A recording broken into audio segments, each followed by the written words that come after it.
You've passed everything we've asked you to go through. You've earned your Green Beret.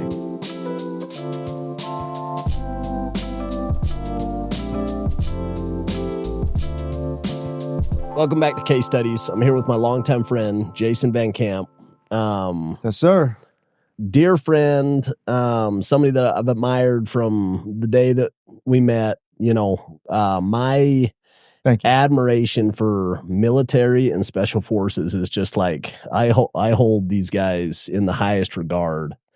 And I think it's, there's something about excellence that just when somebody does something that's excellent, it's, so admirable. And when somebody does something that's hard, Yeah. and then you couple that with like a purpose and a mission, of defending our country and all that stuff. It's a road that I never walked personally, but would have loved to, in a different life. Like, it's something I think I would have really been drawn to. And I've always just had so much admiration. So I think that was the start of our relationship. And then you did a lot of corporate development with our teams for a lot of years. And yeah, anyway, it's just been fun to watch your journey. So can't wait to actually dig into your story. Heck yeah. Well, thanks for having me on the show. It's an honor. It's a privilege. It's a blessing to be here. And we've known each other for, gosh, man, can you believe it's been like 13 years? It's a long time. Yeah. We were young bucks, man, when we first met each other, right? I know. But I appreciate you saying all that. It means a lot. And, especially coming from you. So thanks, bro. Yeah. So we were talking kind of pre-podcast, but I want to just jump right into it. So you were, 18-year-old kid and got a scholarship to West Point. That's right. Which, is really hard to do. High academic rigor, that even beyond your athletic ability, you got to like get in, and it's very, challenging academically. But then also you take the rigor of like, you go right into basic training. And so talk to me about that. 18 years old. Yeah. So I'm 18 years old. Virginia is where I grew up, the Washington, D.C. area. And so West Point was just down the road. Well, West Point is in New York. So, yeah. I mean, it's about 6.5 hour drive. Okay. But, if you're living out in the West, it's like, yeah, it's just right down the road. But on the East Coast, it's like you got to pass through, Baltimore and Philadelphia and, New Jersey until you get to New York. And it's just not too far outside New York City. And, growing up, I didn't have like a vision, a goal, like I am going to West Point or I'm going to go play football at BYU. Like I never thought that. I thought, whatever comes, and I'm going to be agile and adapt to the opportunities that present itself to me. Yep. And I didn't know what I didn't know. You know what I mean? My parents were concerned and worried and were kind of pushing me to do certain things. But, my mother used to tell me when I was younger, show me your friends and I'll show you your future. And growing up in that Washington, D.C., Virginia area, many of my friends' parents, specifically their fathers, were in the military. So that wasn't an unusual thing. Yeah. Like when the Army-Navy game happened every year in December, like people were talking about like things shut down in my community. You're going for Army or you're going for Navy. Yeah. My dad served in Vietnam very, very briefly. But he never really talked about his military experiences. My grandfather fought in World War II. He was in the Army Air Corps, which later became the Air Force. And he didn't really talk about his experiences either. It was a different mindset for those guys. Like we don't talk about it for some reason. And I didn't know what to ask. Now my grandfather passed away, 20 years ago, but now I'd ask him a million questions. Yeah. I just didn't know what to ask at the time. And so all this stuff is kind of happening. And West Point comes knocking and they're like, you are academically eligible. You've got good grades. You're an Eagle Scout. You're, Mormon. You've got all this extracurricular stuff that's going really well for you. But we want you to play football here. And I was like, man, I'm going to go play at Florida State, man. I don't know what you're talking about. Like I'm going big time. And coming my senior year, I had a great year, but the recruiters, the coaches would come and be like, man, you're just too small, man. You're not big enough to play with us. What did you play in high school? I was a linebacker. Okay. 200-pound linebacker. Okay. So smaller linebacker. Smaller linebacker, faster, tough, strong, but, white, gritty, working hard. Like there's a million of those guys out there, right? And Army was like, we want you, man. Like we want you bad. And my parents, specifically my mom, was like, oh, you're going. Like you're going to go there. Yeah. And so I said, okay, yeah, let's do it. And we graduated in late May from high school. And on June 2nd, 1995, I reported to uh, West Point. It's called R Day, Reception Day. And by the end of the day, they have you marching in formation in a uniform. And it's just like a shotgun blast to the face of like military stuff. And I remember like the first day, it was like, this is a piece of cake, man. Like, are you kidding me? Like these kids over here that are stammering over their words and they can't, stumbling over their own feet. Like, are you kidding me? I'm going to crush it here. Then I realized after day one that it was a lot harder. I thought if you did well, when we did our runs or our physical activities, they'd be like, oh man, this guy's a stud. Not so much. They don't give you any love. Not so much. I remember we had a 2-mile run test. And I came in at a great score. It was like in 12-minute around that time. We're on a 6-minute mile. Yeah, like crazy. And I remember coming across the finish line thinking, oh, they're going to be like, yeah, Van Camp's a stud. I remember multiple people, instructors, being like, you piece of shit. And I was like, what? Like, why am I a piece of shit? I just crushed this thing. Man, you're just selfish. You're out for yourself, like, and I was like, dude, like, what is going on here, man? And so they're just trying to break you down no matter what you do, and get in your face and try to see if, you'd be the type of guy to retaliate or, bow up to the instructor. Like they just want to break you down, man, to see how much you could take. And as a young kid who's never experienced that before and also didn't have a mentor, that was a big mistake. I didn't have someone to coach. So tell me, hey, Jason, this is what's going to happen. Yeah, it's got to make like a big, big difference. Like so much of life is expectation management. Exactly. You know what I mean? And if you kind of know it's going to be really hard, that like you're never going to get a single compliment.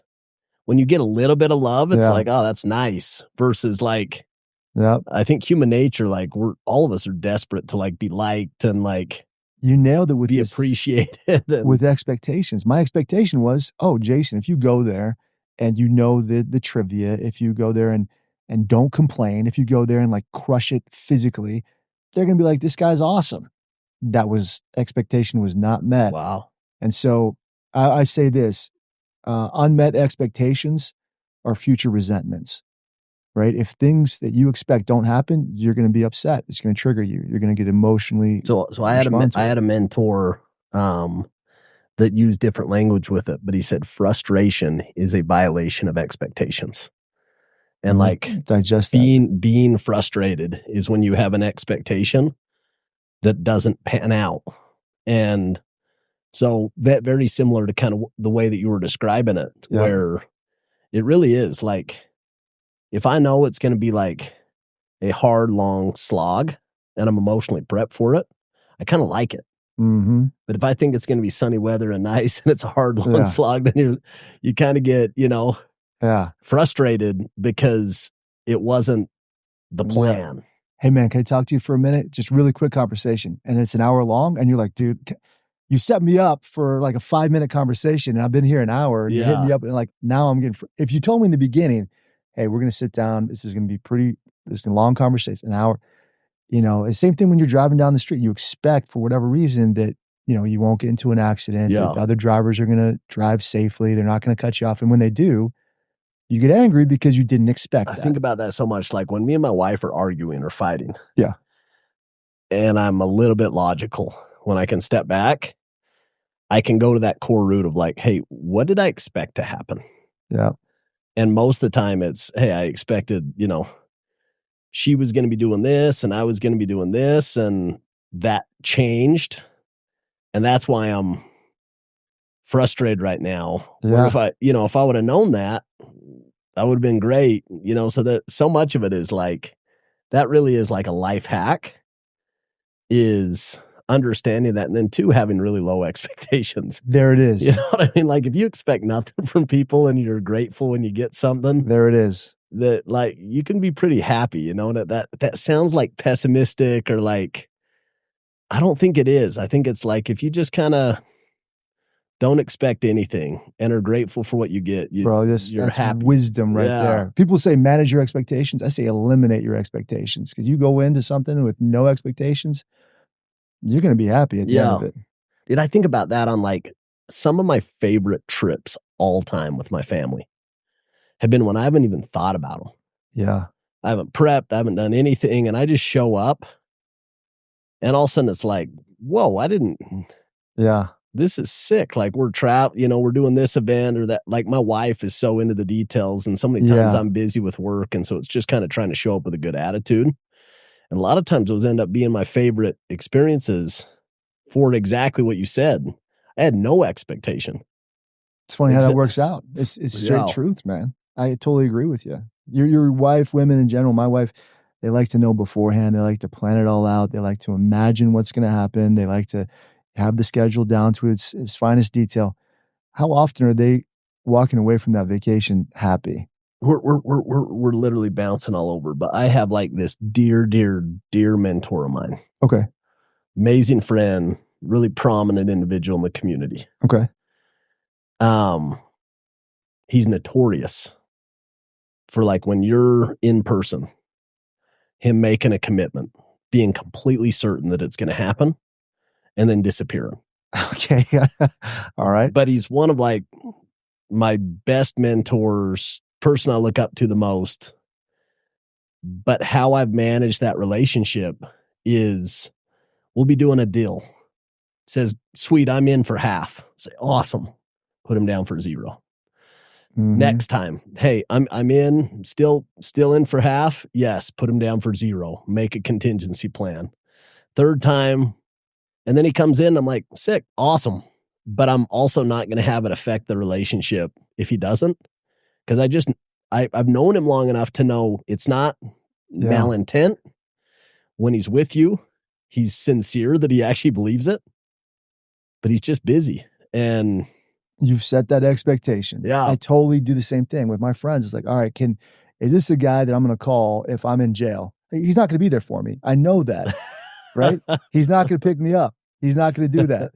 But he will do these things for me, and that's what I expect out of him. That's amazing. You know, you got a buddy who's like, hey, he's a great dude. You know, there's no malintent behind it.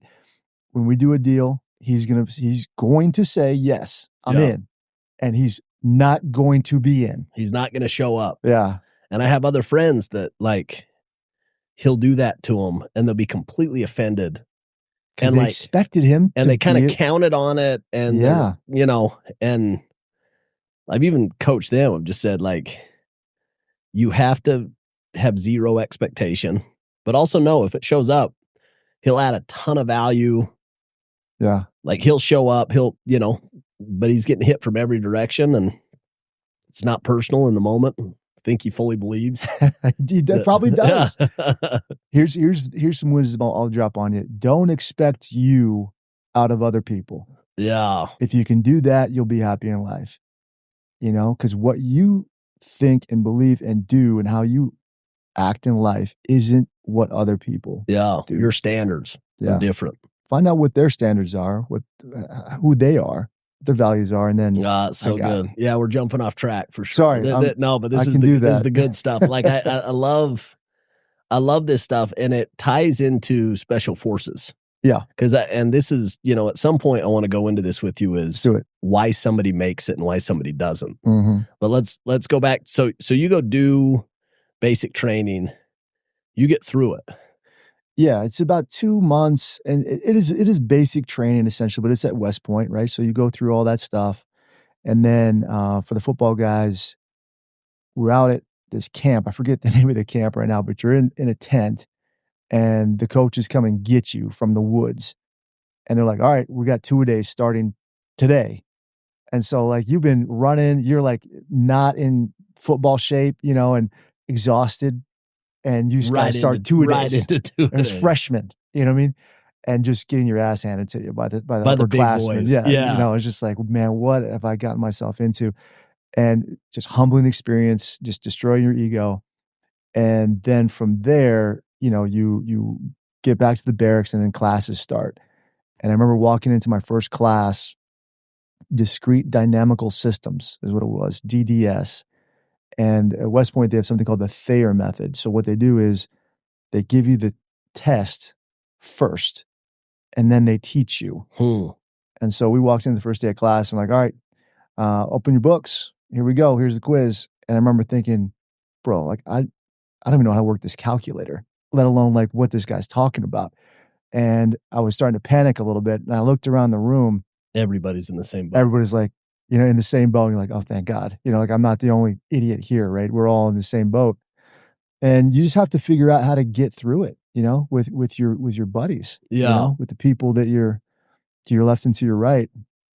And it was a hard experience, difficult experience. Like we talked about earlier, for an 18-year-old kid who's never seen the world, who has literally zero experience, it was very, very difficult for me. If I had to go back now and do it all over, it's like, I'd probably be like, this is a piece of cake. Boss it up. Yeah. No problem. Like this be fun maybe. But Yeah. at the time it was like, this is miserable. Yeah. So get through that. Did you play all 4 years football at West Point, or do you transition out? Yeah, no, I was all 4 years. So I had a unique experience. So I was highly recruited. So as a freshman, I actually played quite a bit. I was like a second string linebacker. I played the first game of the season, which was really unusual for freshmen. And to be honest, I had no business being out there.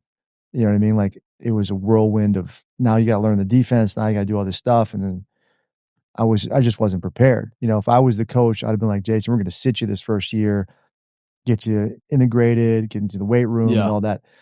Second year played about as much as I did my freshman year. I went on a mission for 2 years to Russia. And then when I came back, the coaches were some of them were sending me letters while I was on my mission. So I felt like they want me back. This is going to be exciting. I'm coming back after 2 years. I'm bigger, I'm stronger, I'm more experienced. And so my junior year, I came back and there were 13 linebackers in the room. And when I walked in the door, they had the depth chart. Van Camp was number 13. And I was like, are you kidding me, man? Like, maybe I wouldn't have come back here had I known that I'm 13. Like you guys are just sticking me at the bottom. And so I didn't play at all my junior year. I just worked my way back up.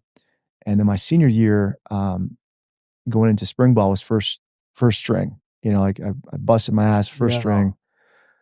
I tore my abductor muscle in August and I was out for like 10 weeks, right here sort of by your groin, man. And you can't. So hard to recover. Bro. Like I tried to force myself to recover and I kept tweaking it and it was just awful. And so I played a little bit my senior year. We were awful my senior year and we were like 1-10. And so that was my experience. It was a weird kind of experience for me. Yeah. Just never could catch it. Could never do like what you did in high school or like what you anticipated doing. I believed and I worked hard, but it just never. Aren't college sports crazy? They're weird, man. It's not like high school. You're having fun with your buddies and it's not an intense. College is like, man, this is a job, bro. Yeah. Me and my wife were both college athletes. I went and played junior college baseball before my mission, had a great experience. Yeah. Started every game, went on a mission, came down to Utah Valley, and I was just a different player post-mission. Yeah. Speed was different. Like my hands weren't as quick. Yeah. And I ended up getting cut from the baseball team. And I still remember like, as far as like a rocking your identity, like this is who I am. I am an athlete. And even like some, it's funny actually looking back now, but like these weird, like kind of philosophical beliefs, like I'm going to go serve the Lord. And because of that, I'm going to be abundantly blessed. I was like, no, the opposite was true. You actually kind of sucked when you got back.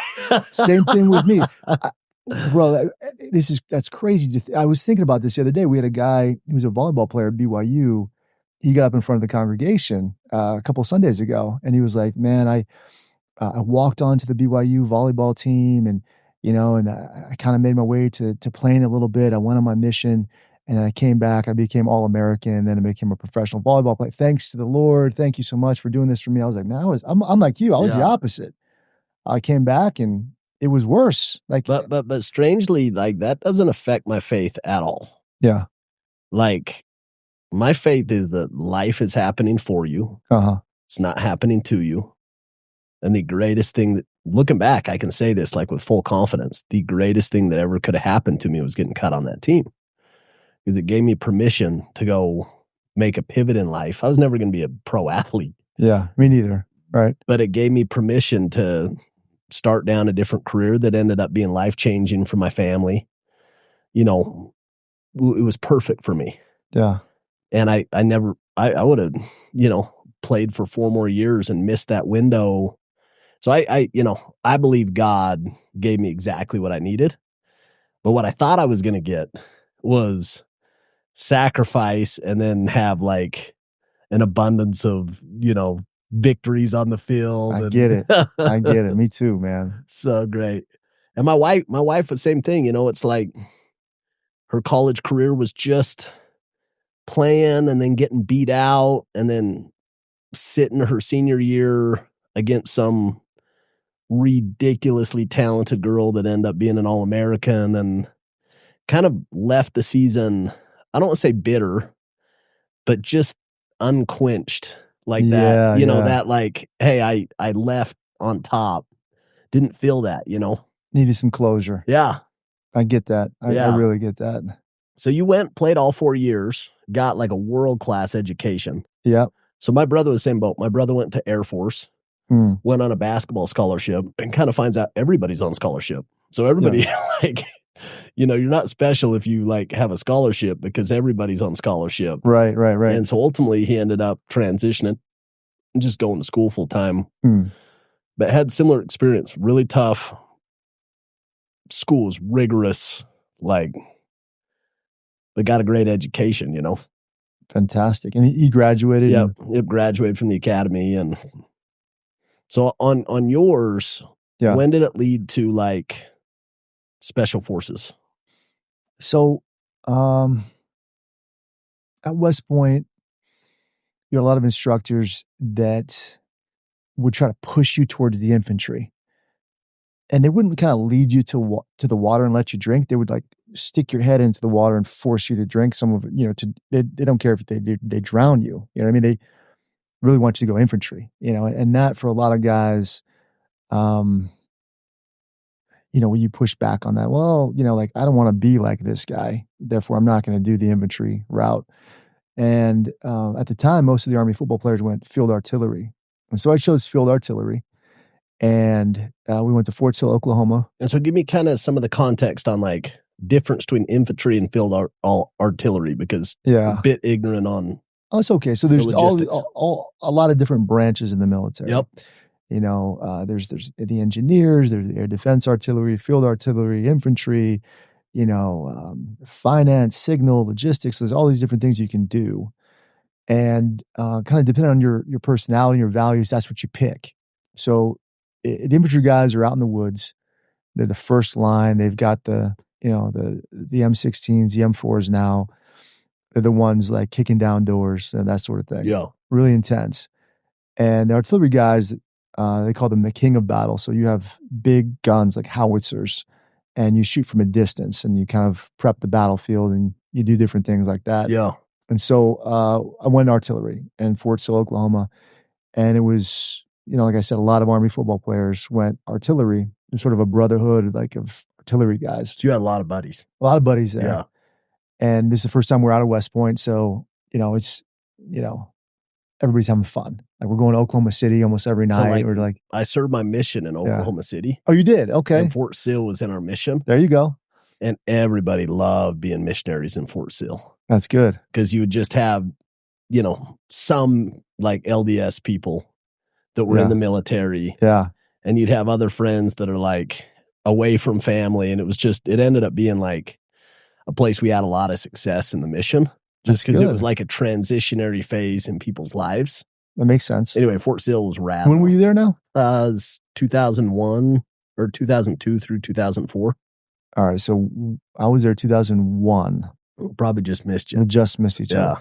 So I enjoyed myself down there, but 9/11 happened when I was there. What? And so we were, in our classes and people started like leaving the classroom and it was kind of unusual for that to happen. And we had a small break coffee shop that sold like pastries and drinks and stuff. They had a TV set in their shop, and it was like in the hallway of our schoolhouse. And they had, the towers being attacked. It was all on TV, and people were like, "Whoa, dude! Like, what's going on?" And everyone's going crazy. And our instructors were like, "We're at war officially." Like the base was locked down, and so for me and for the people that were kind of in my situation, like, hey, we're no longer a military that's just training. Yeah, this isn't like We're going to war. Yeah. And it changed everybody's mindset. Like, okay, am I going to stay in and do this? Am I going to, like, my life is on the line now. And so I thought to myself, man, if I'm going to war, that changes everything. Like, I want to be involved. Yeah. I'm not going to be sitting on the sidelines. Like, I'm going to do something. And there was a ranger who showed up one day and he was like, all right, listen, we're going to do pre-ranger training and only the best get selected to go to ranger school. And once you get there, you know, only a small percentage of you It's will what pass. What 10%, 5%? Like what percentage that go to ranger school? I'll tell you, make it. When I went, so pre-ranger training, there was over 100 guys that showed up on the first day. On the last day, there were 12 of us. What? 9 of us selected to go to ranger school, and 3 of us graduated. And so 3% from pre-ranger school. From my experience. Yeah. In the infantry world, that percentage is a lot higher because you're expected to graduate. Okay. You know, if you go and you're an infantry guy, like you better graduate or your career's over. Yeah. For us, it was a little bit different. And so I show up on the first day of pre-ranger training, and it's like 4 a.m., middle of this field in Oklahoma, right? Smoking us, just destroying us physically. And my buddy who played Army football with me, he was the one that convinced me to do it. He's like, come on, man, you and me will do it. It'll be like old times. It'll be a blast. I'm like, yeah. You know, like you're young and you're ready to get after it. And I wasn't like super convinced in the beginning. I was like, do I have what it takes? Can I do this? And I show up and there's like 100 plus people there. But the one guy who wasn't there is my buddy. He's like, he didn't even there. show. And where's he at? You know? What? So after a 2-hour smoke session, like I angrily go to his room and I just start banging on his door, and he opens it up. He's like in his boxers, like no shirt on, just wiping the sleep out of his eyes. And I'm like, dude, he's like, bro, 4 a.m. came so early. Like I couldn't get up. He's like, I'm sorry, man. And I'm like, bro, you know, and like he just shut the door. It was like that. I'm like, well, I'm committed. I went. I'm not going to quit. Like, so every day they just try to break us off, man, and just basically running. You know what I mean? And running at a very fast pace, you know. And I got selected to go to Ranger School. And I went. How long was pre-Ranger School? We started, I think, in July. So July, August, September, October, November, December. So 6 months. 6 months. And waking up every day at 4 a.m. Pre-Ranger School. Pre-Ranger School. You Holy know. crap. Tough. And then we went to Fort Benning, Georgia to start. It's 3 phases. Darby phase, which is right there. And you do some land nav, you do basic stuff. Then you go to Dahlonega, Georgia in the mountains. And so you're just walking up mountains all day long. And then the last phase is Florida, the swamp phase. And so you kind of have to get a go in each of those locations in order to pass. And if you do pass, it's a minimum of 61 days. If you get a no-go, then you recycle that phase again. If you get 2 no-goes, you go all the way back to the beginning. And they won't kick you out. The only way you don't graduate is if you self-select, if you quit. And I remember there was a guy there in my second phase in Dahlonega. He had been there for 9 months. And I'm like, damn, bro, like you have straight grit. Yeah. You know what I mean? You're not going to quit. Like, if I was here 9 months, like, I'm done. I don't know if I'd, you know, in my mind, I'd be like, listen, I'm going to give myself 5 months. If I don't graduate by 5 months, and I got to go do other things, you know, or something. But that guy was like, I don't care what happens. I'm going to graduate from this course. And I respected that, although I didn't envy him, nor was I jealous of him. Do you ever make it through? I don't know. Don't know. I hope to God he did, man. Yeah. So how many, like, it's fascinating. So how many people are like getting through Ranger School every year? I don't know. I'd have to look at the numbers. Is it hundreds? Is it thousands? Gosh, man, I'll have to Google check that for you. Yeah. I'm going to guess. You guys pull that up. Let's figure out how many people get through Ranger School every year. Maybe a little over 1,000, I'm going to say. Approximately 1,600. 1,600. A little more than 1,000. Okay. It's a tough school. especially when you're young and you haven't experienced that before. And I went to my first duty station in Korea, and I walked into my battalion commander's office, and there was an NCO there, a non-commissioned officer, and he tab checked me. And so when you become a ranger, you have a ranger tab on your shoulder on your uniform. He saw it. He was like, "You're coming with me. Like, I want you. Like, I don't even know your name really, but I see the ranger tab. I know who you are and what you stand for and what you've been through, and I want you on my team." Wow. And so he took me to the best unit, and I was like, "Man, like the hard work does pay Pay off off. sometimes, you Yeah. know."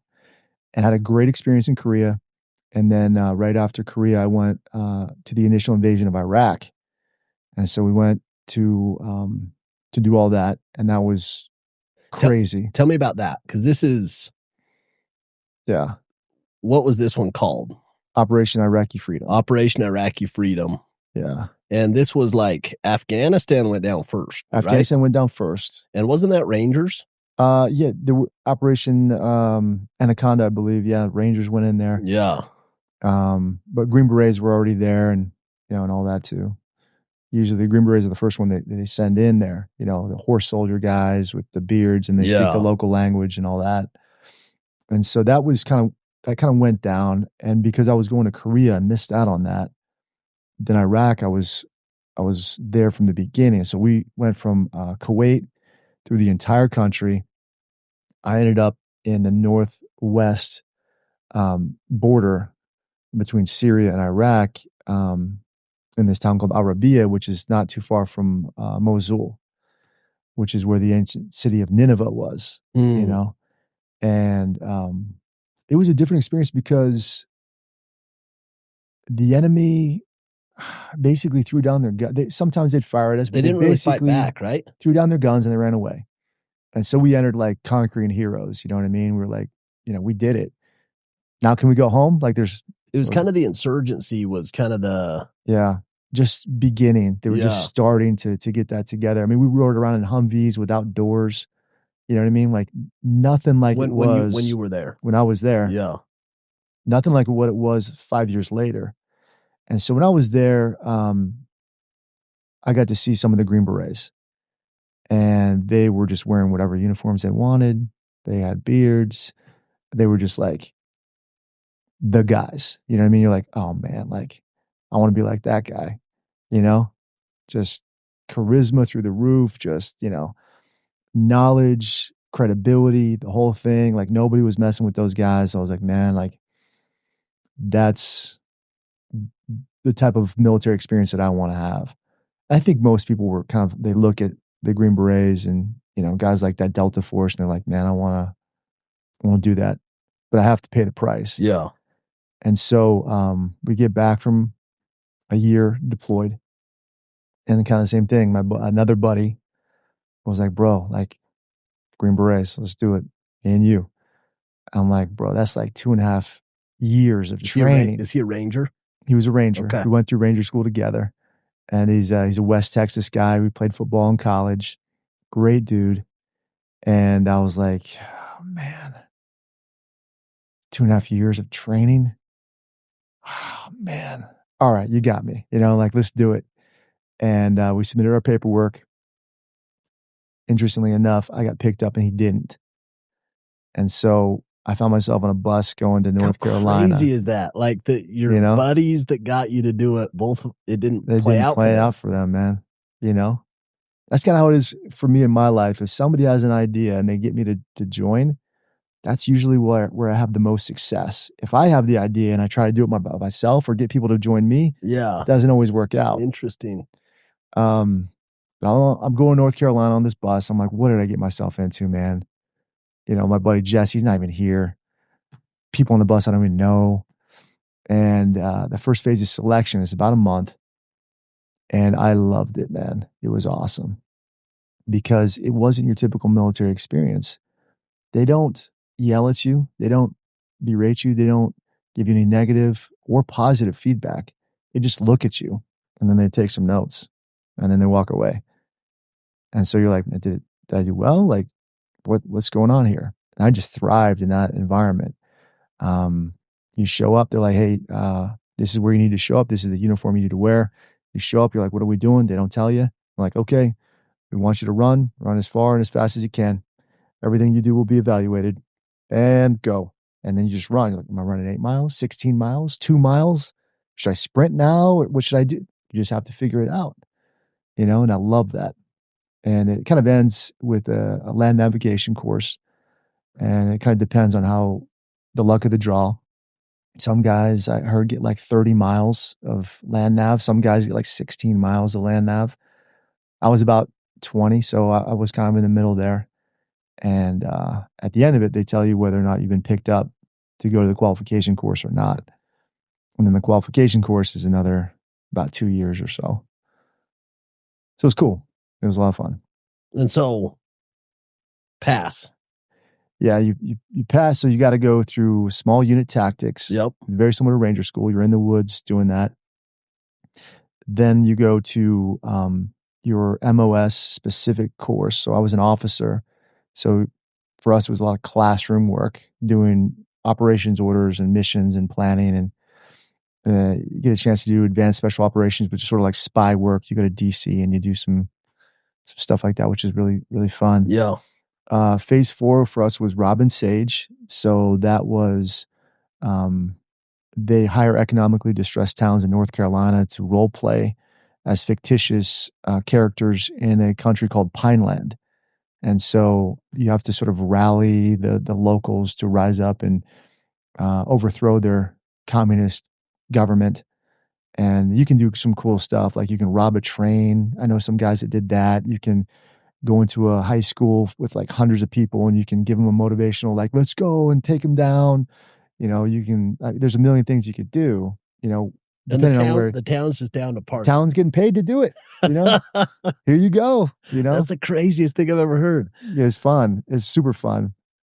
And then that's phase 4. Phase 5 is language school. And I already spoke Russian fluently. I lived there So for 2 you had years. a big advantage. Yeah. My teacher was Russian and they'd give kind of verbal quizzes. Yeah. And I just tell all the guys in the classroom the answers. I'd be like, it's A, C, and the teacher's like, get out of here. And so she made me watch Russian movies like all day long in another classroom.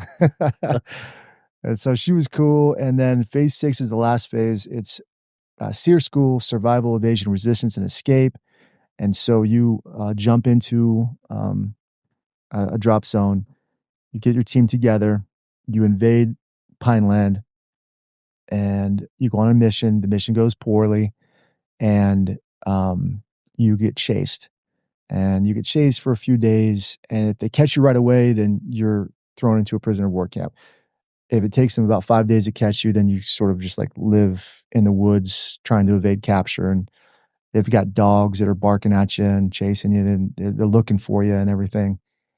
And then you just live off the land. You just trying to, we killed snakes. We made fishing poles and fished and, just stuff like that, which is super cool. It's freaking rad. And, but you're hungry now. Like we're not killing deer, and, we don't have that type of stuff, but, you go to a prisoner of war camp and then they sort of torture you. They're teaching you. They're not like, sadistic, or anything like that. They're teaching you through torture. And you're in this camp and you're forced to do labor. You don't get to eat. A lot of it is you're naked. They throw you in like a box or in a locker and they stick you in there all day. Throw you in a pit. Some guys do that. They have 2 tests. One is a hard sell, and that's where they basically like beat the shit out of you or throw you, like try to, throw you in water, just slap you around, throw you over stuff. And then they have a soft sell, which is someone trying to outsmart you and trying to get you to give up information or say something you shouldn't say. And you go through those 2 things. And at the very end, they make you do all this physical training, like the physical torture stuff. And they go about face, and you do an about face. And instead of the Pineland flag, they have the American flag. And then they play our national anthem. And they're like, you've been liberated. And you've passed everything we've asked you to go through. You've earned your Green Beret. And so it's like a really Oh my gosh. emotional, really cool moment, for everybody. Like everybody's crying. Everybody's like, man, this is freaking awesome. And then all the instructors, they were like total dicks to you and like punched you in your face. They're like, congratulations, I'm proud of you. Like they completely switch and you get to eat, give you some spaghetti. That's got to be like one of Pretty the cool. most proud moments of your life. It's a pretty special experience, man. Like those things are just like, you can only earn them. You can't buy them. I'm just listening to this, getting emotional, just thinking about how much rigor and intensity, and even like the Jason Van Camp of 18 years old that thought boot camp was hard. Yeah. And then you look back, like that was a cakewalk. That was a cakewalk. Like that. But right. Emotionally, it wasn't. Like you were at phase 2. Yeah. And you had to go through that to, you know what I mean? It's so fun to just see like life progression. And it's so easy to see it in that format because it's structured and it's, you know what I mean? Oh yeah. And I'll tell you what, okay, so you're happy and proud of yourself. You are. But you've just spent 2 years in the dirt with the guys around you. You love them. And you know them like intimately. Like these are like my boys, Yeah. You know what they've gone through. And then you look at their faces when we've achieved this and you're like, man, I'm proud of this guy. Like what he's had to go through, what he's had to endure, you know what I mean? Like, and that makes it just that much more special. You're celebrating with it's like your friends' faces make the moment special, Anyways, that's how I look at it. I'll do these activities where I'll go and I'll like list out like, what am I proud of? Yeah. Because I think there's a lot of like value in remembering. Oh yeah. Like what else do we have at the end of the day? I've done hard things, and it kind of gives you the confidence to go try new things. You know what I mean? Like you never graduate life. Right. And so, and a lot of times we forget. And so, but I put myself in your shoes going through that question of like, what am I proud of? Yeah. And there's got to be like a lot of stuff through those years. Like, I'm proud of that day. Like, I pushed as hard as I could humanly push. I was this close, or I'm proud of this day, or anyway, It's so like, it really does capture like the best of humanity that can make it through that, because it pushes you to your absolute limits. You know what I mean? And it breaks most people. It does. I think that's where you admire it, is like, yeah, most people can't make it, even if they want to. Yeah. I couldn't agree with you more, man. I'll tell you this. Sometimes you win, sometimes you learn. So looking back on my experiences, the things that I typically remember the most, talking about your memories, or really what you can take with you, the times when it was the hardest. And so I remember there was a time in small unit tactics, the instructors were messing with us. Like, oh, Van Camp's a big dude. Like, he's strong, dude. All right, Matt, you're dead. Van Camp, pick him up. And so I've got my weapon and my, 80-pound rucksack. Now I got to pick up Matt, put him on my rucksack. He's 200 pounds. And they're like, oh, Van Camp, you're just going to leave his ruck there? So now I got to put his ruck on. Then I got like 300 pounds on top of the 80 that I was carrying with my helmet. And and then they start throwing like artillery simulations. So arty sims, which is like it's like a big whistle, and you're like, you're getting attacked, get out of here. And so we had to run. Usually we're just running with our ruck. I got to run with Matt and his ruck on mine. And I remember thinking, man, I'm going to die. My back's going to snap. Yeah. This sucks. And we ran by another team. You know what I mean? And they all kind of just looked and they just started laughing at me. They're like, oh my God, look at Van Camp. He's got Matt, and that kind of got me through. Kind of lightens it up. Like, this is crazy. Like, I was like, bro, I ran like a mile with that dude with 300 pounds. And I wasn't just like shuffling. I was running. Dude, I squatted this morning. Yeah. Like, legs look great. Heavy squat. I think it was like 3 plates. So it's like 315. Yeah. I did a set of 8 and I died. Yeah. I can't imagine that. I was a lot younger then. For a mile. Yeah. I mean, that's like, break you They were type trying stuff. to mess with me, Yeah. you know, and we did like combatives one time, and you know, it's like a bull in the ring sort of thing. Like you're in, then like, okay, Casey, you're in, and you got to fight your buddy for a little bit. You know what I mean? Now you're in, and so I remember like I had a certain like I could get through like 2 or 3 guys, and then I was like, my hands were down, like I was just completely exhausted, and they kept doing this. You know, like the next guy's turn, like Van Camp, you're back in there.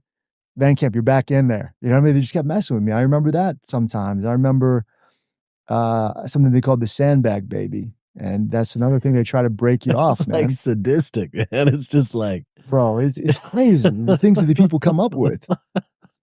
So this is a little complicated. Bunch of sand, bunch of sandbags. Sandbags are kind of shitty sandbags, holes in them, you know, that sort of thing. Shovels.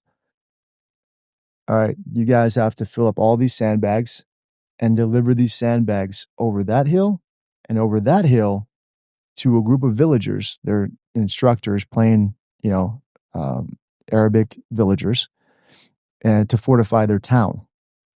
And you're like, okay, you know, this is just gonna be a suck fest. We're gonna have to carry these sandbags, fill up the sandbag, tie them up, put them on your ruck, walk over this hill, walk over that hill. You get to the top, and the people there are like, this sandbag isn't the standard. Take it back. And you're like, well, why? You know, and they're like, it's not the standard. Go back. And so you go back and you do it again and you keep doing it. And you're thinking, oh, I just have to get done with these bags. But the bags aren't diminishing. They're there.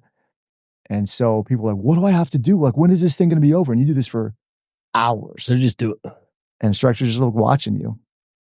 And people are just like, F this, I'm out. And that made more people quit than anything. the sandbag baby. And so what happened was, is like, you get to the top, there's a woman, small hands. She puts her hands on the top of the sandbag, the burlap that's kind of, and if she saw burlap on the top of her hand, sandbag wasn't filled to its entirety. So you got to go take it back and do it all over again. And that was just messing with people. And what you had to figure out was, how do I build rapport with these people and get them to accept these bags? You know what I mean? And what kind of attitude am I going to have? You know, even though I have to climb up these 2 hills with all this stuff, my legs are just shaking and I don't know how to solve this problem. I'm frustrated, you know, and the instructors are just kind of watching you, smiling, Not really giving you any not direction. giving you any hints. And you got to kind of figure it out yourself, man. So I think about that too. Things like that. Hard days. Like I did that. And if I can do this, then I can do that. Yeah. That's no problem. You know? Tell me about post graduation. What was that career like? So I graduated in 2006, I think. Yeah. And I was stationed in Fort Carson, Colorado. And that's 10th Special Forces Group. And they historically are responsible for Europe. And so the people there, the operators there, speak Russian, French, German, Italian, things like that. And so I'm a Russian speaker, so I go to Colorado. The thing is, there's nothing going on in Europe, so our area of operations is Iraq. So they sent me back to Iraq, now in charge of a team. And when I got there, we were deploying in like a month and a half.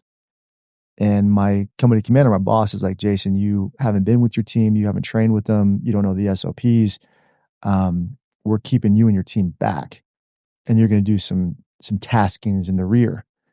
And my team was like, sir, like, we're not staying in the rear. We're going to fight. We're going to combat. That's why we signed up. This is who we are. If you're with anything, you're going to figure out how to get us over there. I'm like, well, shit. Like, good to meet you guys. You know what I mean? Like, this is my first task. First rodeo, yeah. Yeah. So I go to my boss. I'm like, hey, sir, you know, I understand I've been here for a day or two. And, but here's why you should take me and the team. He's like, hard no, you know. And I'm like, man, what? And he was annoyed that I even asked him. And I was like, man, how am I going to fix this? How am I going to solve this? And so I went around and found out where all of the teams were going in Iraq. And I found 2 areas where teams were not going. And I was like, you know what? There's a great reason to send another team here because coalition forces haven't been there in 2.5 years. There's reports of enemy activity there. I think if we went there, it would help the regiment, the group, the battalion, the company, the whole thing. And I was like, man, I'm just going to roll the dice. I'm going to go over my boss's head. I'm going to talk to my battalion commander. Man, huge risk. You know what I mean? Like Big risk. Yeah. you're going over your boss's head. You know what I mean? Like, and you've been in there for like a week. Yeah.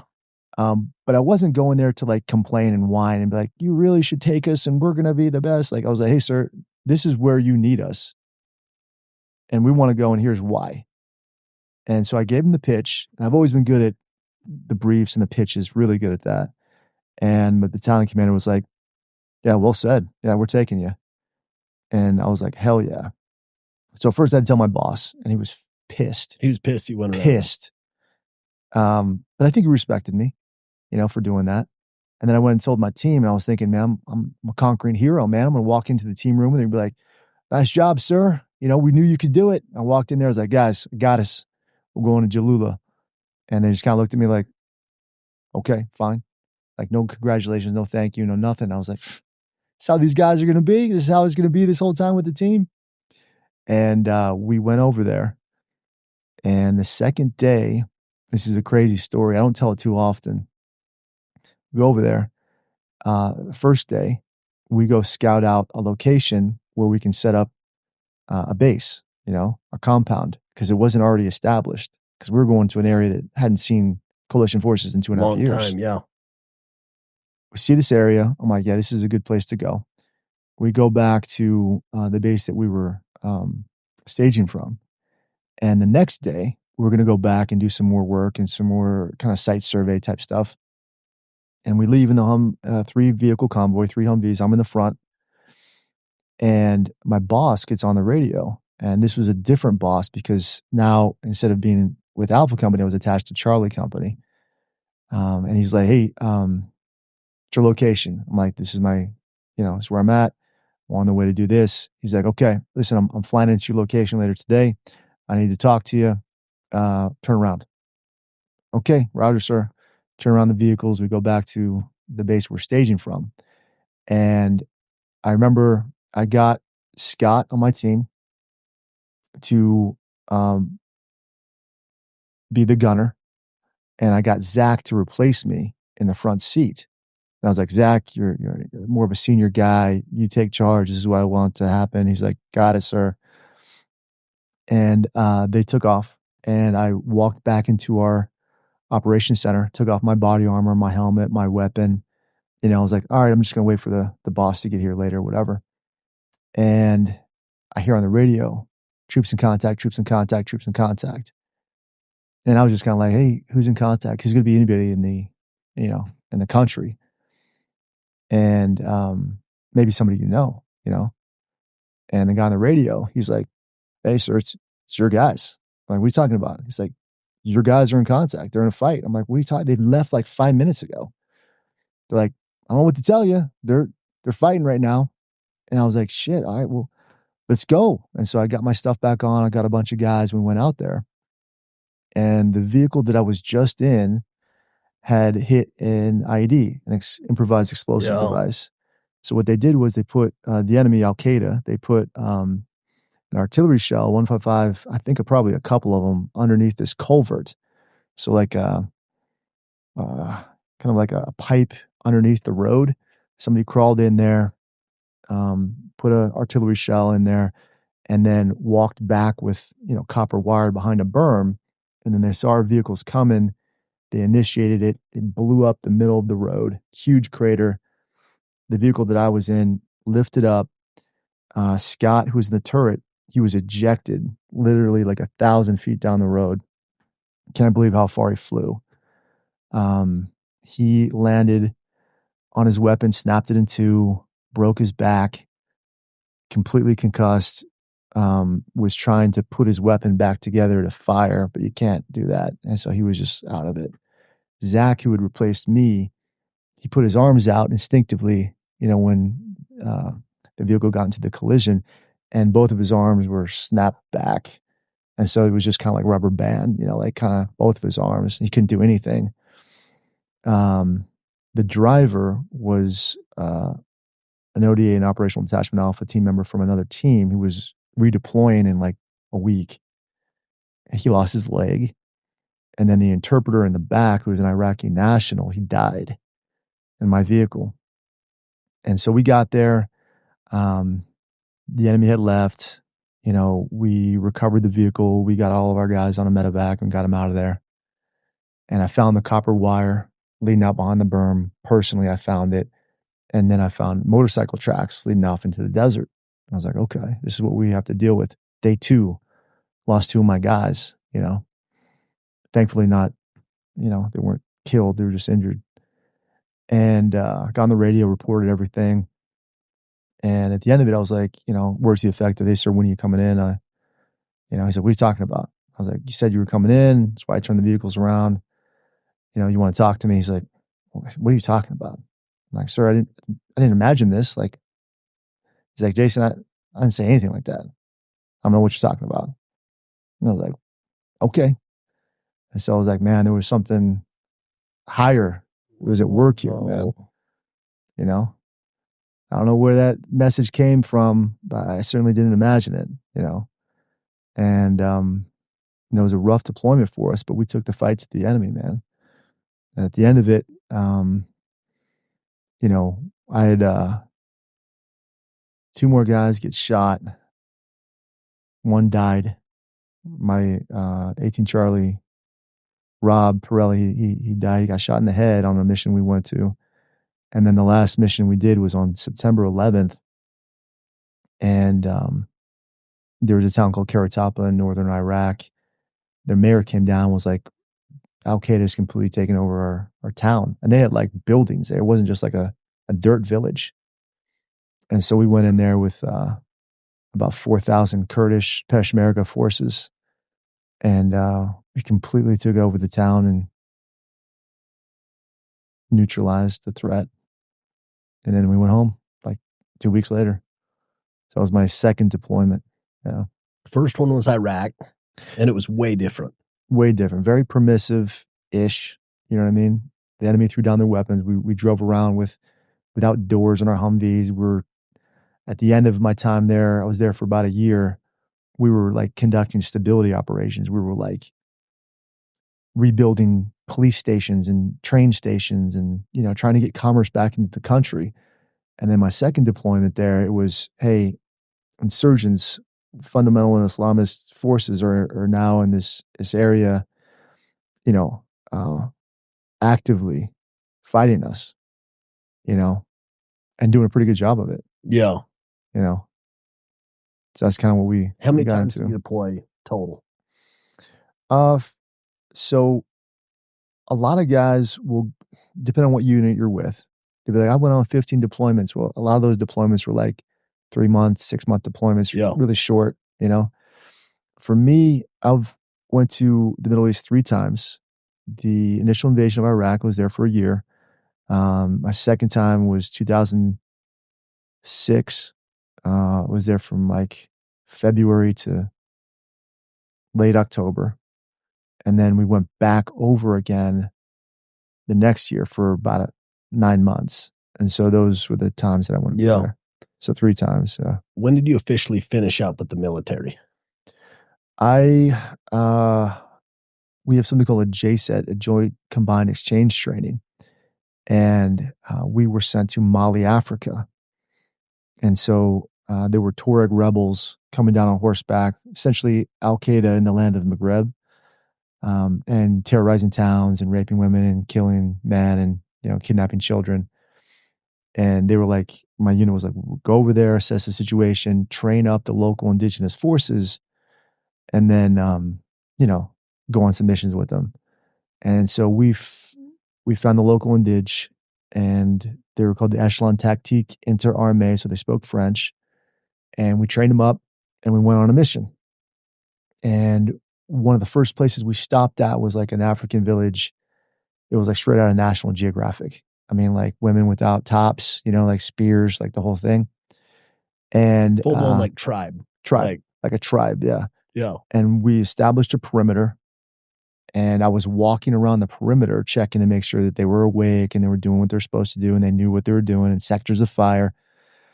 And I started feeling sick, you know, and I was worried because the previous ODAs that were there, guys would get really sick. Like 2 guys got spinal meningitis. There was like a threat of river blindness, like some parasite that can get into your eye and eat your eye so you go blind. There's like crazy stuff over there. So I'm feeling sick, and my medic was like, "Jason, some crazy stuff, man. I'm gonna give you a shot and just kind of like let you sit down for a little bit." And I got progressively worse, vomiting. Like kind of wasn't there mentally. I was like somewhere else, and my medic was like, "Hey, dude, I want to send you back to the capital to make sure like you don't got something."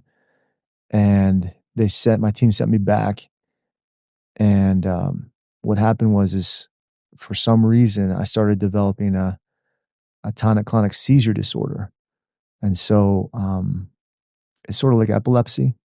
And so you kind of fall down, you start shaking, you bite your tongue, and you kind of wake up and you have short-term memory loss. You're how old? 48 No, but like in this, at this time, 29. so you're a young guy. Yeah. You're like, what is happening? Yeah. Yeah. Like, was it throwing you off? And it was scary because I'm like, Yeah. what did I get? Yeah. I'm like, I got something here in Mali. What's going on? And I was dating a girl at the time, and my team, we redeployed back to the States, and this girl picked me up, and we went out with her family to like a Broncos game, and we just kind of hung out. And she stayed over at my house that night, and I woke up, and there were firefighters and policemen and paramedics kind of surrounding my bed. And I'm like, what the hell are you guys doing here? And they're like, hey, it's going to be okay. I'm like, yeah, it's going to be okay. Get the F out of my house. And they're like, no, you had an episode. I'm like, what are you talking about? And I looked at my girlfriend, and she was like just bawling her eyes out. I'm like, okay, something happened. And they're like, what's your name? I'm like, Jason Mankin. Where do you live? My house. Okay. What state are you in? I'm like, I'm in information just wasn't there in my brain. And they're like, okay. Do you remember going to Africa? I'm like, I've never been to Africa in my life. And I was just there for like a few months, And they're like, okay, dude, we're gonna bring you to the hospital. And so they brought me in, and they just let me sleep for a while. And I woke up and I kind of remembered everything. And then my unit was like, okay, dude, like there's something serious going on Something's here. going on. Yeah. And so we need you to take some time to go to some facilities, neurologists in Denver and things like that. And ultimately I went to neurologists in Denver, North Carolina, all these places. And they were like, it could be this, it could be that. We don't know. And here's some medicine. The medicine might work, it might not work, but what we do know is it's going to make you depressed, and lethargic and unmotivated. And I'm like, dude, this sucks, man. Oh, by the way, Jason, you can't drive, and you can't shoot a gun, and we can't let you jump out of an airplane, and we can't deploy you, and we can't do anything until we figure this out. And I'm like, bro, like it's taking everything. This is everything. Like, this is crazy. And I went up to the neurologist for the final, like the last time I went to a neurologist, they were like, all right, here's what we're going to do. We got a plan. I'm like, good. We're going to put these electrodes on your brain. No, first, like, we're going to shave your head. We're going to put these electrodes on your brain. I'm like, okay. We're going to induce a seizure. I'm like, okay. And then we're going to know what part of your brain is causing the seizure. I'm like, okay, you got me. And then we're going to intrusively go in, and we're going to cut that part of your brain out. I'm like, you lost me there. Like, what? You're going to cut my brain out? Like, yeah. I'm like, is that going to stop the seizures? We think so. It might, we believe it will. Will it like make me like a vegetable, like different? Yeah. There's a possibility of that. I'm like, yeah, I'm good. Like, we're not going to do that. They're like, well, if you're not going to do that, then we're going to have to, medically retire you. I'm like, that sounds good to me. You're like, I'm out. See you guys. And so, they medically retired me like 6 months later. And I was kind of in the same boat that you were in, when you were playing baseball. Like, Yeah. now what? What am I It's going your to do? whole This is my identity. life. This is my Yeah. identity. What do I do now? Yeah. And I didn't know.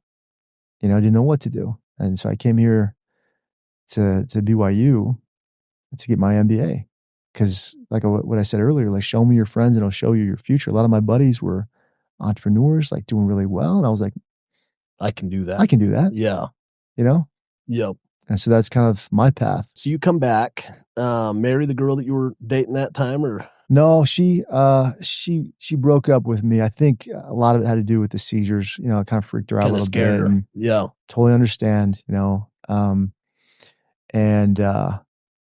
got my MBA. Loved the MBA program at BYU. Loved it. It was a great experience down there. Met a girl there, and I had to go finish up my commitment to the military. So they sent me to kind of like desk duty in North Carolina for a year. Yeah. And so I did that. My time was up, time served, and then came back to Utah and married my now wife. And we've been married for 10 years. That's amazing. Kids? 2 kids, 8-year-old named Claire. She turned 8 just a couple days ago. Yeah. And a 5.5-year-old son named Jack, and he'll be 6 in June. And they're great, man. They're fantastic. So give me if you could summarize these are the 3 things I learned in all my military career. Green Beret, Special Forces. These are the 3 things. Yeah. Like, there's 1,000 things, but what are the things that you say, hey, these are the cornerstones of my life. This is what I learned about myself. This is what I learned about human nature. This is what I learned about. Such a great question.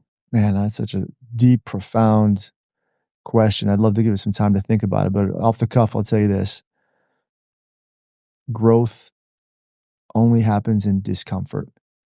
And so if you want to be better than you are, you have to voluntarily, intentionally, and deliberately choose discomfort. That's so profound. You got to do it. If you don't, then you're going to be where you are. Yeah, I'll tell you this too. When my wife and I went on our honeymoon. We went to Tahiti and Bora Bora, and it was great. And there's some beach in Bora Bora. I don't remember the name of it, but it was like one of the best beaches in the world. We went there, and it was a gorgeous beach. And we laid down a towel. There's just a couple other people out there. The water was pristine. I was probably in the best shape of my life. My wife was looking great. She was in great shape. We were just laid there. I thought to myself, and is this it? Like, is this the pinnacle? This is like what everybody works for, to like relax. It wasn't capturing you. I'm bored. Yeah. Like, I need something to do. Like, I can't just sit here. This is like hell for me. Yeah. Like, I can't do this. This is like crazy. And so I think to myself, and this is the second lesson I'll tell you.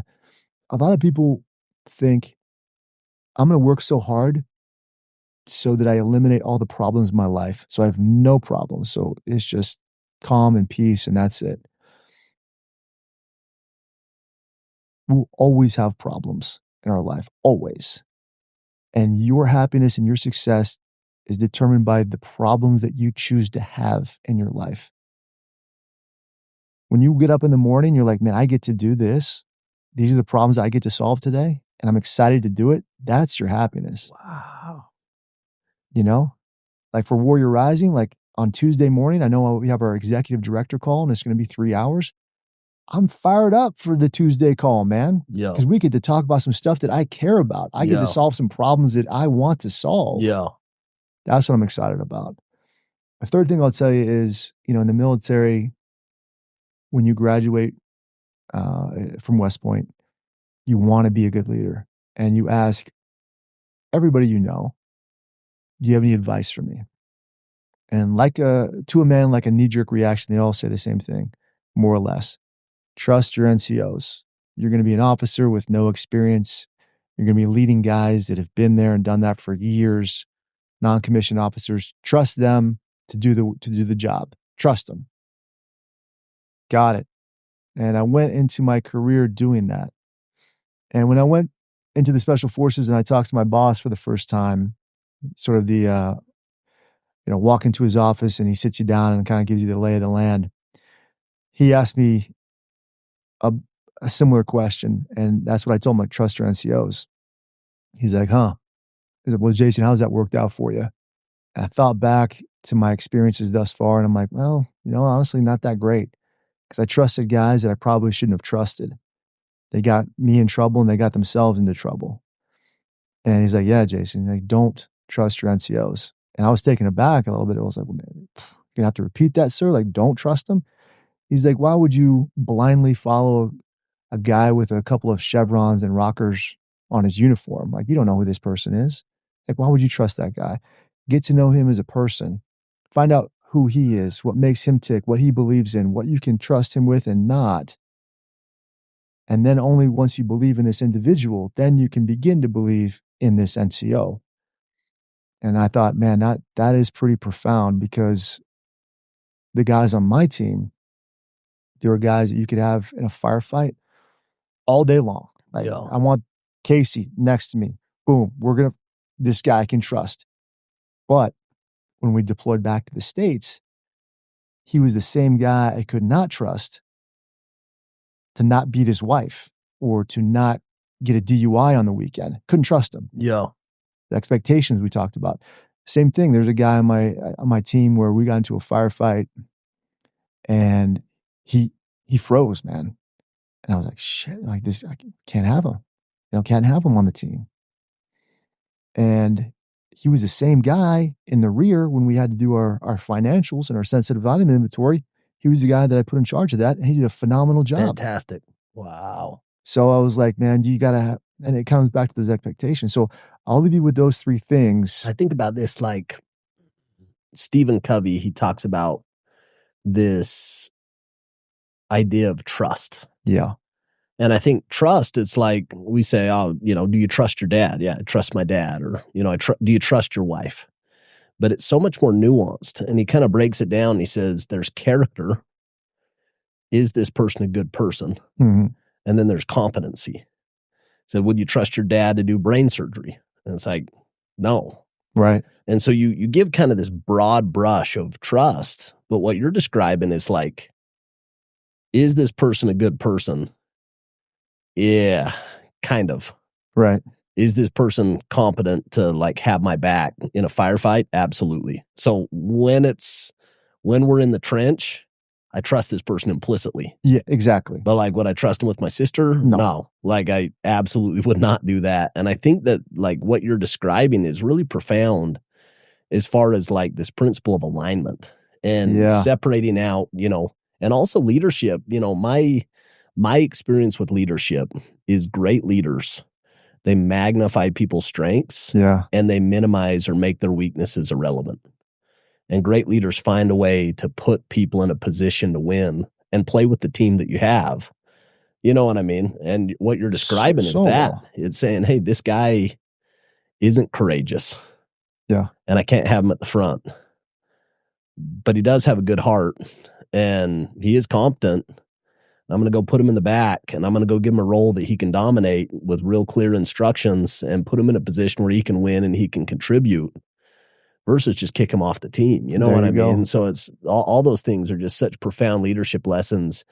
And for me, I think that's why I have so much admiration for military and so much admiration specifically for special forces, because it's like real leadership. Yeah. Like in the world when people's lives are on the line.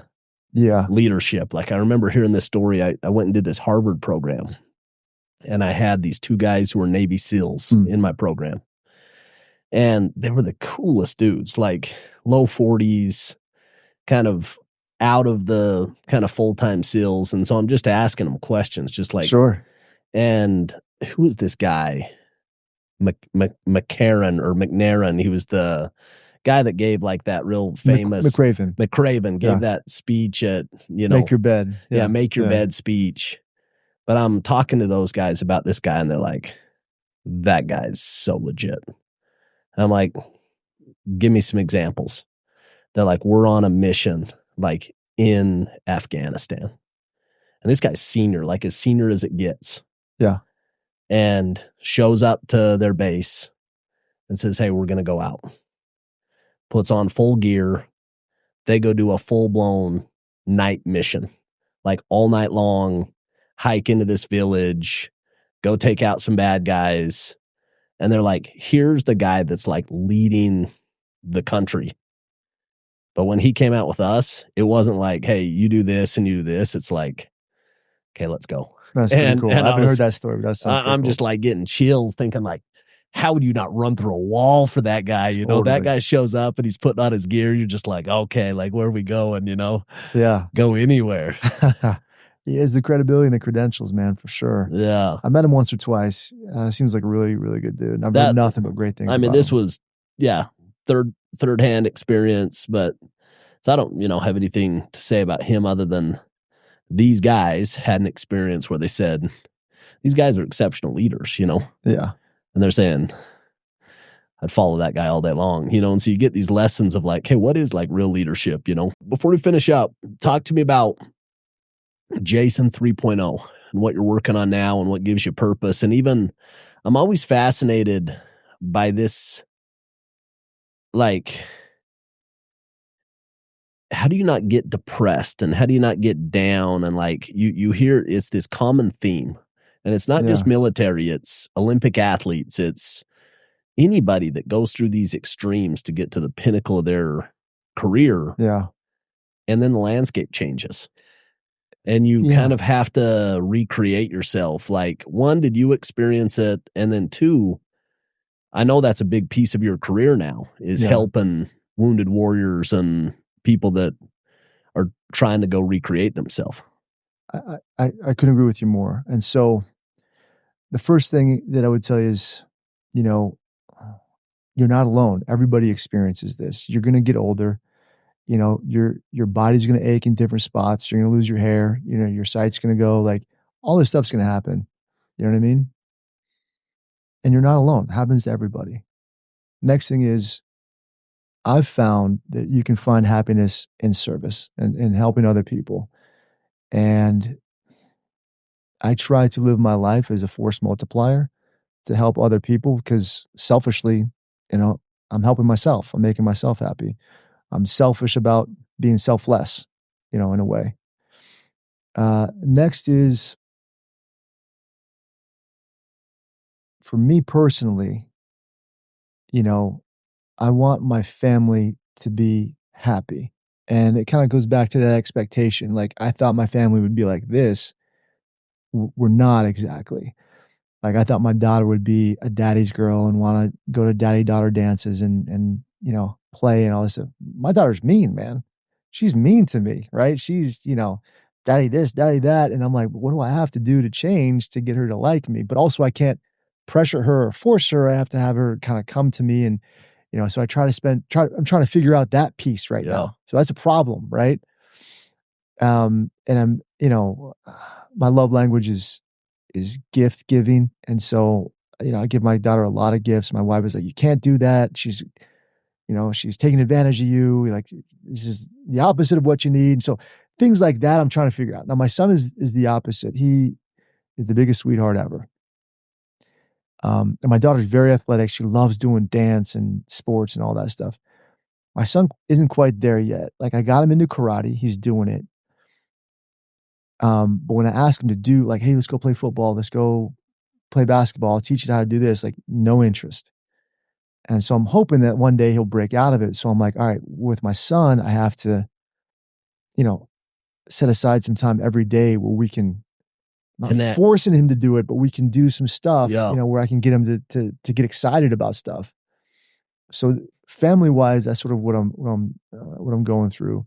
Professionally, I'm starting my doctorate for strategic leadership. Let's go. Excited about that.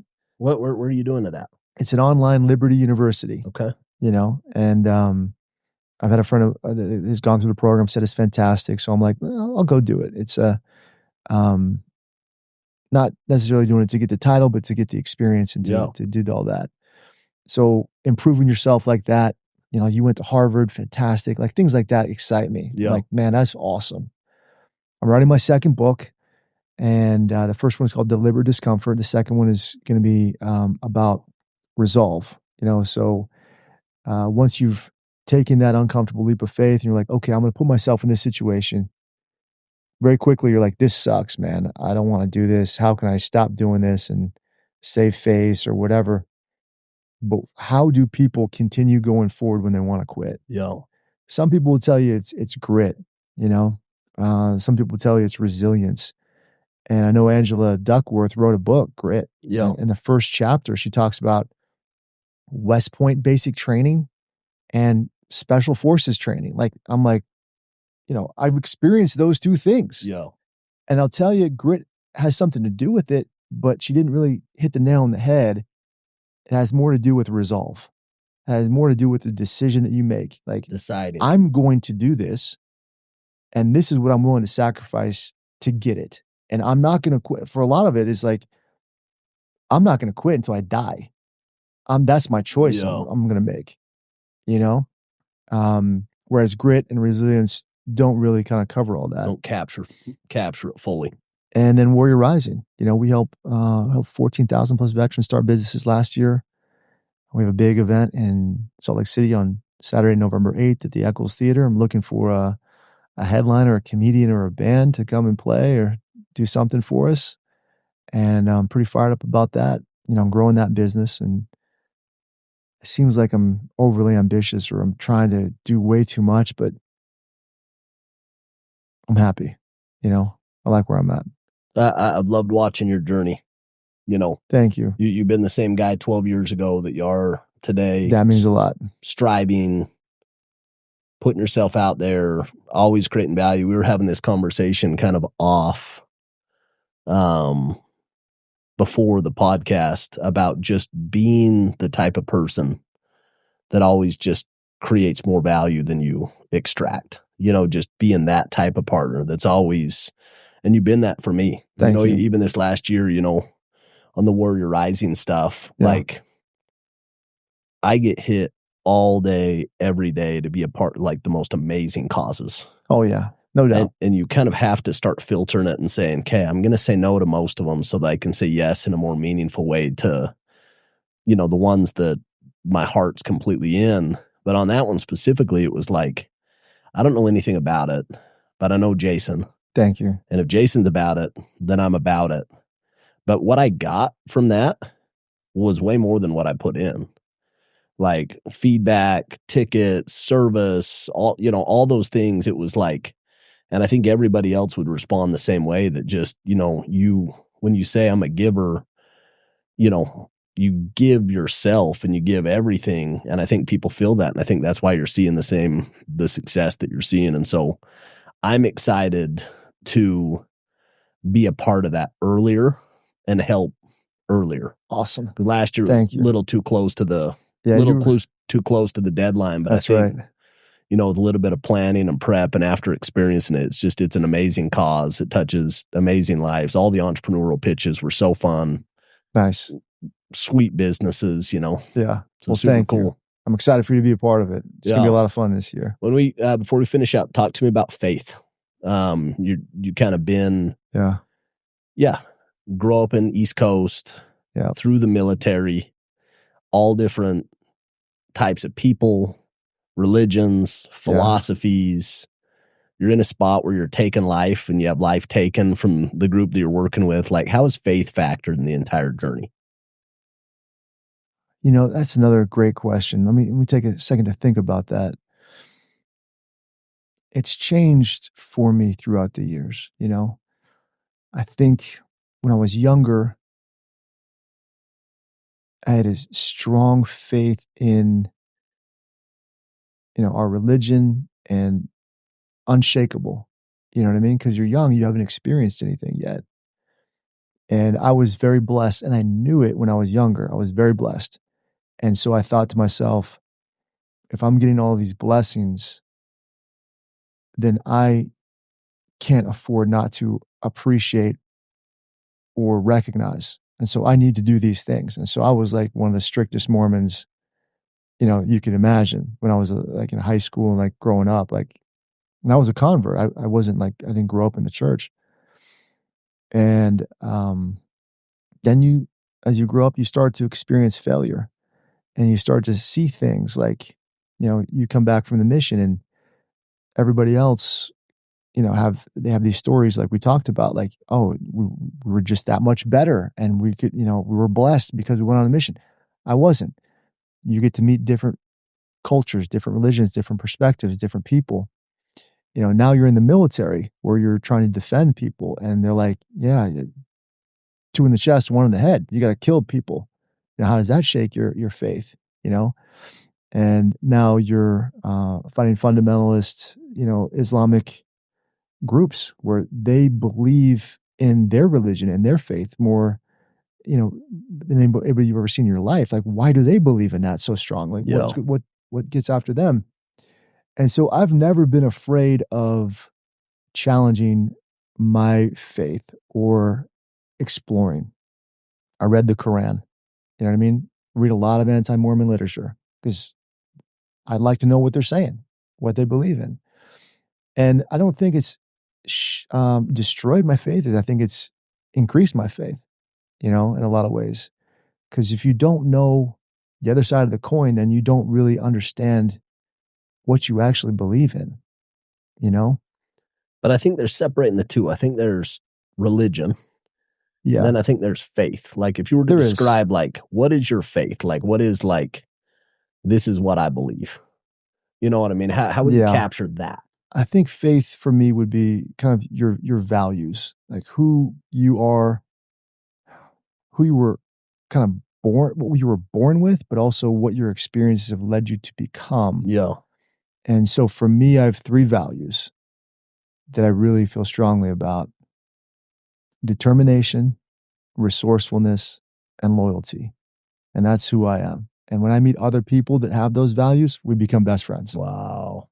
You know what I mean? I try to hire people that have those values, and I'll define it. Determination. The last stanza of the Ranger Creed, 6 stanzas that you have to memorize. You have to recite this every single day. Readily will I display the intestinal fortitude required to fight on to the Ranger objective and complete the mission, though I be the lone survivor. And you internalize that. You believe in that, man. Like, even though I'm the last guy in this room, last guy on the team, I'll finish the job. I'm going to get the job done. Yeah. That gives me chills every time I think about that. Resourcefulness. A lot of people were like, maybe on your team, you tell them to do something. They're like, well, I sent an email. It's like, I didn't ask you to send an email. I asked you to get the job done. Yeah. So figure out how to do it. If you have to fly to Florida and knock on this dude's door to get him to respond to you, that's what Jason Van Camp is going to do. He's going to figure a way out with limited resources and information. I'm going to get that done. And that makes me proud because I know that's who I am. I mean, not to cut you off, but as I listen to your journey, and I listen to like Ranger School and that Green Beret experience, it feels like resourcefulness is like mission critical to get through. So. That they're not giving you any instructions. Yeah. And you just have to figure it out with the materials, with the, like, you're never going to have the right resources. So it's about taking what you have and making it work to get the job done. You know what I mean? And you've lived it. You're a resourceful guy, man. But that's entrepreneurship. Yeah. Like Harvard's definition of entrepreneurship, how they define entrepreneurship is the pursuit of opportunity without regard of resources currently controlled. Oh man, that's beautiful. So you basically have a gap. This is what I want. This is where I'm at. I don't have the money. I don't have the people. I don't have the knowledge. I don't have a lot of things. That's the entrepreneurial gap. And it's your job to figure it out. Be resourceful. Go get the money. Go get the people. Go get the knowledge. Yeah. I love that. And that's what you're describing right there is put me in that situation, man. Yeah. And let me go. Yep. And the last thing I would say, loyalty. And loyalty is forged in the dark times for me. It's easy to be loyal when everything's going great. 100%. But when things go to shit, when things are going difficult, you'll see who's with you. Yep. And so, if there's a guy on my team, like there was a guy on my team that, he got arrested, and it wasn't a national news thing, but it was on TMZ.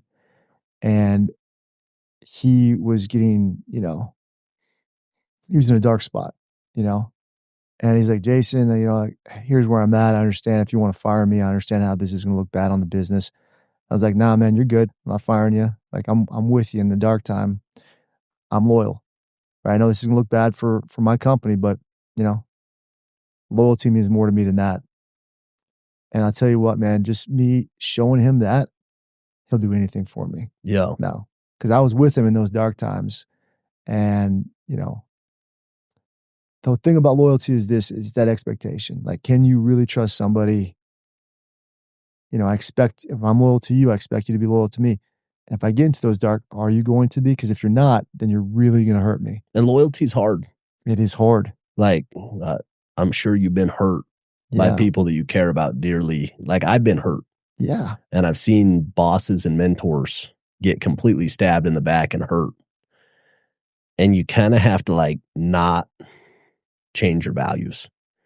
You kind of got to be willing to get hurt to be, like, completely loyal. It's dangerous to be loyal. Yeah, it's hard. I think about these two examples, these two stories that capture that value. The first one, like one of my favorite books or / movies of all time, is Count of Monte Cristo. Oh yeah, what a great movie. You know what I mean? And he's fighting that person and could have killed him and doesn't kill him. Mm-hmm. And he ends up being just his guy. He knew. Yeah, Jacopo. Yep, Jacopo, you could have killed me and you didn't, and I'm your man. Yeah. And I think about that, and I think about, times in my career where I could have buried somebody, but I didn't. And then all of a sudden the circle of life comes around and I'm in need. Mm-hmm. And somebody shows up when they didn't need to. And it's like stuff just comes around. That boomerang just comes around. And the second one, it was a story that I heard about Michael Bloomberg. Okay. And he says, when I have friends that get awards or, get a ton of recognition, I usually don't show up to those parties.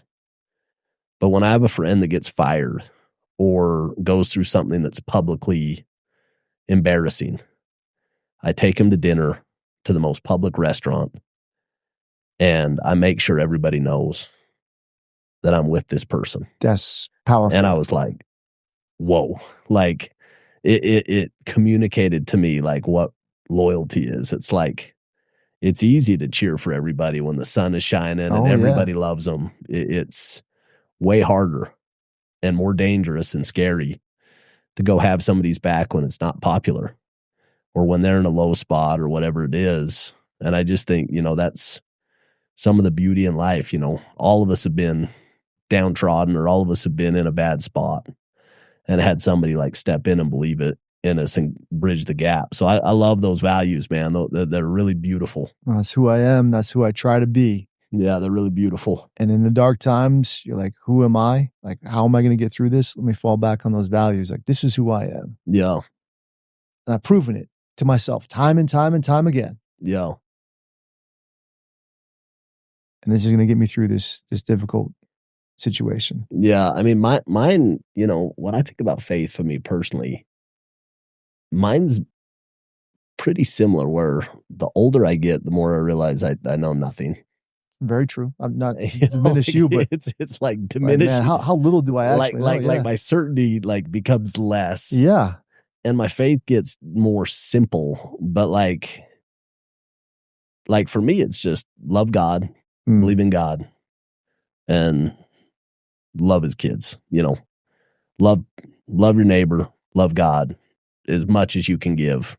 And that captures all of it for me. It's like I think it does. If I can do that, you know what I mean? If I can go out and just like serve my heart out and like pour my heart and soul into people and be, and then also just have faith and love God, And I think loving God is going and just being good. I think about my oldest daughter. Yeah. Has struggled through different points in life. She's 16 years old. And she's got a friend of mine that has stepped in and mentored her. And she's on fire. Nice. My love for that friend is like incalculable. You know what I mean? No I'm doubt. like, And I think about that, and then I think about like God with like a perfect love for his kids. And I'm like, that's where you feel connected. If I feel like that as a dad with my kid, you know, it teaches me like how that relationship is with God when you serve others, you know. Anyway. No doubt. Well said. That's powerful. Well, stuff, I loved hanging with you. Been trying to do this for a long time. You know, when I built this podcast, the intent was to identify and document excellence. Okay. And you were one of those people that just like fell in that category for me of somebody that I admire and somebody that's I appreciate it. I don't know if I am, but I appreciate it. I really It means do. a lot. You know, what you've done in your life, very few people have done. But what I admire the most is that you're not finished. No, not by a long shot. You're striving, you know, that it's on to the next thing, applying those same principles that made you a Army Ranger, a Navy SEAL, or Green Beret, though. Yeah, or sorry. Yeah, Green Beret, or I thought about being a SEAL, but then I thought, you know what? Why not shoot a little higher? I love it. Green Beret. I love it. Yeah, thank you, brother. So great chatting with you.